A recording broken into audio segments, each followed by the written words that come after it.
বাঁকুড়া জেলা বিষ্ণুপুরী আমডাহরা গ্রামে মর্মান্তিক দুর্ঘটনায় দেওয়াল চাপা পড়ে এক শিশু মৃত্যু হয়েছে।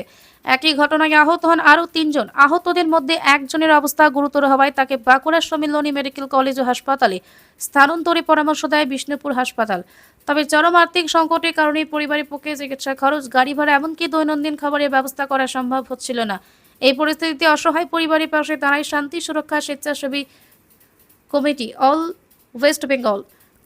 সংগঠনের পক্ষ থেকে পরিবারটির হাতে কিছু আর্থিক সহায়তা ও খাদ্য সামগ্রী তুলে দেওয়া হয়। পাশাপাশি সমাজের বিত্তবান ও মানবিক মানুষদের এই পরিবারের পাশে এগিয়ে আসার আবেদন জানানো হয়েছে। সংগঠনের সম্পাদক পিয়ার আলী খান এবং সভাপতি আমজাদ আলী শেখ জানান, মানব সেবাই তাদের প্রধান লক্ষ্য এবং ভবিষ্যতেও অসহায় মানুষের পাশে থাকার চেষ্টা অব্যাহত থাকবে। আজকে আমরা এসেছিলাম আমডহরা গ্রামে। আপনারা সকলে জানেন যে একটা মর্মান্তিক দুর্ঘটনা আমডহরা গ্রামে ঘটেছে, যেখানে হচ্ছে একটা বাচ্চা শিশু মারা গেছে এবং তার মা এখানে এখনও উনি চিকিৎসাধীন। আজকে হসপিটাল থেকে ছাড়া পেয়েছে এবং কালকে বাঁকুড়া মেডিকেল কলেজে যাবে এবং আরও 2জন যারা আছে তারা হসপিটালে ভর্তি আছে।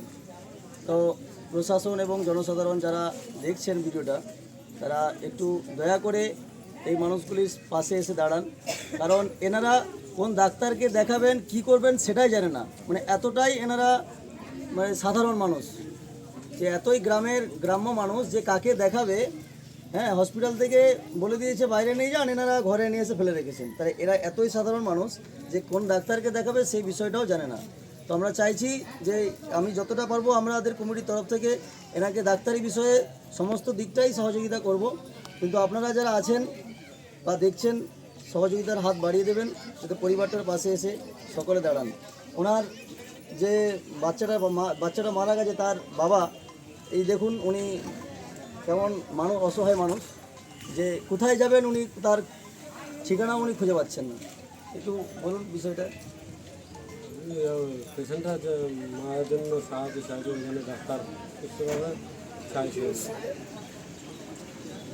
চিকিৎসা নিবাসে করলেন এই ব্যাপার